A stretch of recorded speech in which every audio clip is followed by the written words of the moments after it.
সেনাবাহিনী এই দায়িত্ব নিয়েছে, সেজন্য সেনাবাহিনীকে আন্তরিক ধন্যবাদ। কারণ এই খালের একেবারে পার ঘেঁষে বড় বড় বিল্ডিং হয়েছে।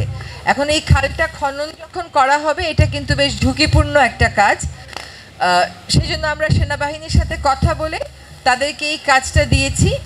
আপনাদের কাছে আবেদন থাকবে যে আপনারা তাদেরকে পূর্ণ সহায়তাটা করবেন।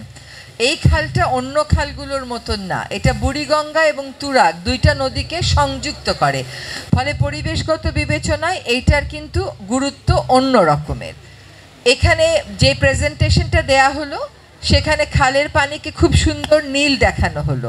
এই খালের পানি নীল করতে গেলে কিন্তু কারখানার বর্জ্য এখানে ফেলা বন্ধ করতে হবে, পয়ঃবর্জ্য এখানে ফেলা বন্ধ করতে হবে, আর গৃহস্থালী বর্জ্য ব্যবস্থাপনার জন্য ঢাকা দক্ষিণ সিটি কর্পোরেশনকে বিশেষ করে দায়িত্ব নিতে হবে।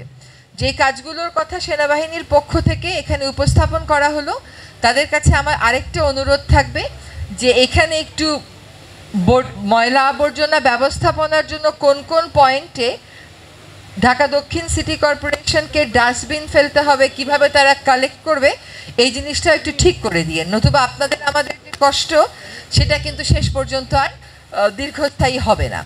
এই খালটা আমাদেরকে ফিরিয়ে আনতে হবে আমাদের জাতীয় স্বার্থে। আমরা সবসময় একবার ব্যবহার্য প্লাস্টিক বর্জন করার আহ্বান জানিয়ে এসেছি। যদি এটা আপনারা বর্জন করেন তাহলে কিন্তু সমস্যার অর্ধেকটা সমাধান এখানেই হয়ে যাবে। এই খালটা খুব গভীর করে কাটার কথা ভাবা হচ্ছে। এখান থেকে কিছুটা অবৈধ দখলও আমাদেরকে উচ্ছেদ করতে হবে। আর যেন অবৈধ দখল না হয় সেটা নিশ্চিত করতে খালের পাড়ে আমাদেরকে ঢালাই করে দিতে হচ্ছে। তা নয়তো আবার কয় বছর পরে আপনারাই বলবেন যে আবার তো খাল দখল হয়ে গেল। সেই দখল থেকে বাঁচাতে খালের পাড়, খালের তলদেশ না, কিন্তু আমাদেরকে খানিকটা করে হলেও ঢালাই করে দিতে হবে এবং খালের পাড়ে আমরা যতটুকুন সম্ভব ওয়াকওয়ে নির্মাণ করে দেব। তো আশা করি আজকে থেকে কাজ শুরু হয়ে যথাসময়ে কাজটা শেষ হবে এবং এই খাল পুনরুদ্ধারের প্রকল্পটা এবং কাজটা একটা দৃশ্যমান এবং দেখার মতন, মনে রাখার মতন করেই সেনাবাহিনী করবে। আপনারা এলাকাবাসী হিসেবে তাদেরকে সর্বোচ্চ সমর্থন দেবেন, এটা আমরা প্রত্যাশা করি। এবং আজকে আপনাদের সামনে এই খালের পুরোটা বাজেট, যে কি অর্থ আছে, কতটুকুন অর্থ আছে, এটা পুরোটা আপনাদের সামনে তুলে ধরা হয়েছে। কাজে দেশের নাগরিক হিসাবে, করদাতা হিসাবে, এলাকাবাসী হিসাবে এটা আপনার জানবার অবশ্যই অধিকার আছে যে কাজের অগ্রগতি কতটুকুন, খরচ কোথায় কম হচ্ছে, কোথায় বেশি হচ্ছে।